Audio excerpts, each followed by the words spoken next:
Bismillahirrahmanirrahim. Baik, sekarang kita akan bahas materi tentang vektor, pelajaran kelas 10, matematika peminatan. Oke, apa itu vektor? Kita lihat vektor itu merupakan salah satu besaran yang mempunyai besar atau nilai dan arah. Nah, selain vektor juga ada besaran skalar namanya. Kalau besaran skalar adalah besaran yang hanya mempunyai nilai saja dan tidak mempunyai arah. Nah, contoh vektor adalah kecepatan, percepatan, gaya, seperti itu. Nah, untuk contoh skalar, yaitu seperti panjang, lebar, ataupun tinggi. Nah, kita lanjutkan. Nah, secara geometris, vektor itu didefinisikan sebagai ruas garis berarah. Kalau digambar misalkan seperti ini. Nah, ini ada ruas garis dari titik A ke titik B. Ini disebut vektor. Atau ada juga dimisalkan dengan vektor U. Nah, titik A ini disebut juga titik pangkal. Dan titik B ini disebut titik ujung. Nah, vektor AB bisa juga disebut juga vektor U seperti itu. Atau bisa ditulis vektor U mewakili vektor AB. Kita lanjut. Komponen vektor. Nah, vektor itu ada di ruang 3 dimensi atau ada juga yang di bidang 2 dimensi. Kita bahas satu-satu. Nah, vektor pada bidang atau 2 dimensi, komponen vektor itu ada komponen X dan komponen Y. Maksudnya seperti apa? Kita masuk contoh soal, misalkan pada bidang kartesius seperti ini ada dua vektor, vektor U dan vektor B. Nah, di sini arahnya ke kanan. Nah, untuk menentukan komponen vektor U, kita lihat dari titik pangkalnya dari sini ke titik ujung, ini horizontal ya. Kita lihat berapa petak yang dilewati, berarti 1, 2, 3, 4, 5. Berarti komponen X-nya itu adalah 5. Nah, komponen Y-nya berarti kita lihat yang dari bawah sampai ke atas. Berapa petak yang dilewati atau berapa satuan yang dilewati, yaitu 4 satuan. Maka komponen vektor U bisa kita tuliskan 5, 4. Karena X-nya 5, Y-nya 4, maka komponen vektor U sama dengan 5, 4. Nah, sekarang kita coba lihat komponen vektor B. Kita lihat dari titik pangkalnya ke sumbu X yang horizontal, ini berapa satuan yang dilewati? 1, 2, 3, berarti ada 3 satuan. Nah, komponen Y-nya kita lihat berapa satuan yang dilewati? Ada 5.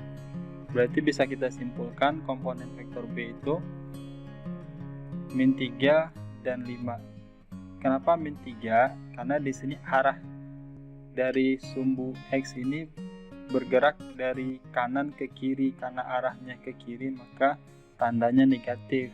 Kalau dia ke kanan, arahnya berarti positif seperti ini. Begitu juga terhadap koordinat sumbu Y. Kalau dia bergerak ke atas, maka komponen Y-nya positif. Kalau dia bergerak ke bawah, komponennya berarti komponen Y-nya negatif, seperti itu. Sekarang kita lanjut komponen vektor kalau di ruang atau 3 dimensi. Nah, komponen vektornya ada X, ada Y, ada Z, seperti itu. Kalau digambar pada bidang kartesius seperti ini. Ini misalkan ini saya namakan vektor U. Yang garis ini vektor U.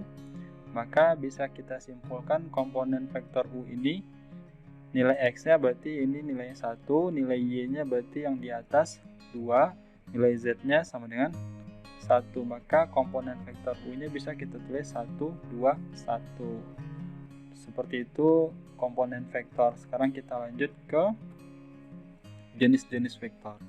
Nah, jenis-jenis vektor ada bermacam-macam. Yang pertama vektor 0. Vektor 0 adalah vektor yang besarnya 0 satuan dan arahnya tak tentu. Kemudian ada vektor posisi. Vektor posisi adalah vektor yang titik pangkalnya di koordinat O atau 0,0. Kalau digambar seperti ini. Nah, OA ini adalah vektor posisi karena titik pangkalnya ada di 0,0. Nah, titik A-nya 2,3, maka OA-nya sama dengan koordinat titik A. Maka komponen vektor OA sama dengan 2,3. 2,3 ini juga sebagai koordinat titik A. Seperti itu. Sekarang kita masuk jenis ketiga, yaitu vektor basis. vektor yang panjangnya satu satuan dan arahnya searah dengan sumbu koordinat. Kalau digambar seperti ini. Nah, ini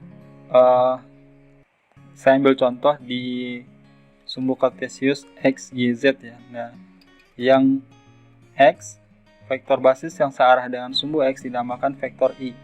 Ini yang x, nah ini dinamakan vektor i. Vektor basis yang searah sumbu y dinamakan vektor j. Ini vektor j. Vektor basis yang searah dengan sumbu z dinamakan vektor k. Ini yang ke atas k, yang ke kanan y, yang ke kiri x, seperti itu. Nah, kalau kita tuliskan dalam bentuk vektor, contohnya misalkan seperti ini. Vektor u sama dengan 2i ditambah 3j ditambah 5k, seperti itu. I, j, k ini adalah vektor basisnya. Kita masuk jenis keempat. Jenis vektor yang keempat, vektor baris. Nah, vektor baris adalah penulisannya berbentuk baris. Contohnya seperti ini, vektor U 2 dan 3. Berarti komponen X-nya 2, komponen Y-nya 3. Atau kita tulis dalam 3 dimensi. Komponen vektor U 2, 3, 6. Berarti komponen X-nya 2, komponen Y-nya 3, komponen Z-nya sama dengan 6. Ini vektor baris. Ada juga vektor kolom. Vektor kolom penulisannya dalam bentuk kolom seperti ini. Ini yang 2 dimensi, vektor X. Vektor U sama dengan 2, 4. Berarti komponen X-nya 2, komponen Y-nya 4. Begitu juga kalau 3 dimensi, 3, 4, 1. Nah, jenis yang keenam adalah vektor polar atau vektor kutub. Contohnya seperti ini, vektor U sama dengan R theta. R ini adalah panjang vektornya, theta ini adalah sudut yang dibentuk dengan sumbu X. Kalau digambar seperti ini. Nah, ini vektor R-nya panjangnya. Nah, theta itu adalah sudut yang dibentuk dengan sumbu X. Nah, itulah jenis-jenis vektor dan definisi vektor. Semoga bermanfaat. Sekian, Assalamualaikum warahmatullahi wabarakatuh.